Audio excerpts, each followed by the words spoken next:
Hello అండి, welcome to unique thoughts. మా వీడియోలు కనుక మీకు నచ్చినట్టయితే please do subscribe and like and share the video. ఈ వీడియోలో నేను మీకు శాంసంగ్ టీవీ ఉన్నట్టయితే మీ యొక్క టీవీ నేమ్కి బదులుగా మీ ఇంట్లో వాళ్ళ నేమ్ కానీ మీ నేమ్ కానీ సెట్ చేసుకోవటం ఎలానో చూపిస్తానండి. మీ శాంసంగ్ టీవీలో కనుక హోమ్ బటన్ ప్రెస్ చేస్తే ఇలా వస్తుందండి హోమ్ స్క్రీన్లో మీడియా ఉంది చూడండి. మీడియాలో మెనూకి వెళ్ళాక సెట్టింగ్స్ ఉంటుంది. సెట్టింగ్స్ పైన ఓకే క్లిక్ చేయండి. ఆల్ సెట్టింగ్స్ ఓపెన్ అవుతుంది.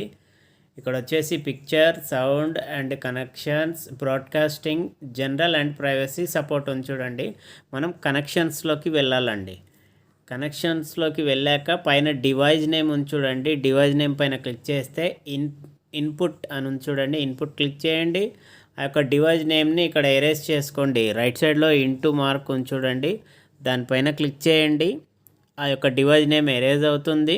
మీకు నచ్చిన వాళ్ళ పేరు లేదా మీ పేరు ఏదైనా అక్కడ ఇచ్చేసి గో అని ప్రెస్ చేయండి. ఇప్పుడు మీ టీవీ యొక్క పేరు మారిపోయిందండి. చూసుకోండి, మీరు స్క్రీన్ మిర్రర్ చేసినప్పుడు ఇది చాలా ఉపయోగపడుతుంది.